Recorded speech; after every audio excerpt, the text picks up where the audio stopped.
নমস্কাৰ hello' everyone অসমীয়া বিজ্ঞাপন চেনেলটোলৈ আপোনালোকক আকৌ এবাৰ স্বাগতম জনাইছোঁ। আজি আন এটা নতুন জব ইনফৰ্মেটিভ ভিডিঅ' লৈ আপোনালোকৰ ওচৰলৈ আহিছোঁ। আপোনালোকে প্ৰথমৰ পৰা শেষলৈ চাই যাওক আৰু চেনেলটো যদি ছাবস্ক্ৰাইব কৰা নাই ছাবস্ক্ৰাইব কৰি লওক, কিয়নো মই সদায় নতুন নতুন জব ইনফৰ্মেটিভ ভিডিঅ'সমূহ লৈ আহোঁ। আজি আনিছোঁ সৰ্বভাৰতীয় চিকিৎসা বিজ্ঞান প্ৰতিষ্ঠান গুৱাহাটীত চাকৰি। এইটো হৈছে সৰ্বভাৰতীয় চিকিৎসা বিজ্ঞানৰ গুৱাহাটী। গতিকে ইয়াতে পোষ্ট আছে 5টা। ইয়াতে আপোনালোকে matric pass, higher secondary pass কৰা সকলেও এপ্লাই কৰিব পাৰিব। কেটেগৰী ৱাইজ ভাগ কৰা আছে। মই আটাইখিনি ডিটেইলছত জনাম। ইয়াতে চাকৰিটো এডভাৰ্টাইজ অৰ্গেনাইজেশ্যন হৈছে AIIMS। Number of post 5, minimum qualification 10 pass, BSc pass আৰু MBBS। জব টাইপ চেণ্ট্ৰেল গভৰ্ণমেণ্টৰ জব হয়। এইটো এপ্লাই হৈছে অনলাইন। গতিকে ইয়াতে এটা আছে প্ৰজেক্ট ৰিচাৰ্চ চাইণ্টিষ্ট মেডিকেল। ইয়াতে এটা পোষ্ট আছে। এইটোত আপোনালোকৰ MBBS, MV, SC, BDS from recognise university.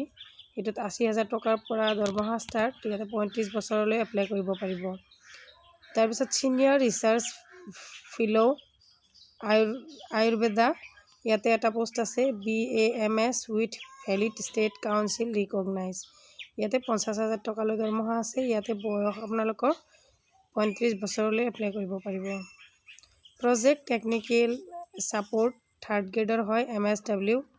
ইয়াতে এটা পোষ্ট আছে। ইয়াতে masters in social worker plus 3 years experience.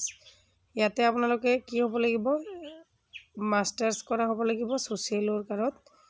ইয়াতে 33,000 টকা দৰমহা। ইয়াতো 35 বছৰলৈ আপুনি এপ্লাই কৰিব পাৰিব। Project technician support lab technician. ইয়াতে এটা পোষ্ট আছে। ইয়াতে আপোনালোকে 10+ diploma, MLT, DMLT, ITI 2 years experience. ইয়াতো আপোনালোকৰ 21,000 টকা দৰমহা আছে। 28 বছৰলৈ আপোনালোকে এপ্লাই কৰিব পাৰিব।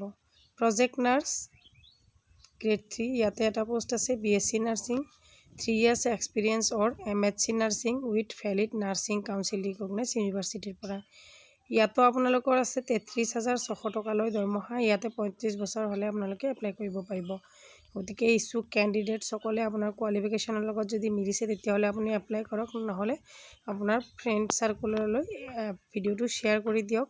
চেনেলটোও ছাবস্ক্ৰাইব কৰি ৰাখক, কাৰণ আপোনাৰ কেনেকুৱা ধৰণৰ চাকৰি আপুনি বিচাৰে কমেণ্ট ছেকশ্যনত জনাব। মই আপোনাৰ উপযুক্ত অৰ্হতা আপুনি লিখি পঠিয়াওক। মই আপোনালোকৰ কাৰণে যিখিনি প্ৰযোজ্য হয় সেইখিনি ভিডিঅ' লৈ আহিম।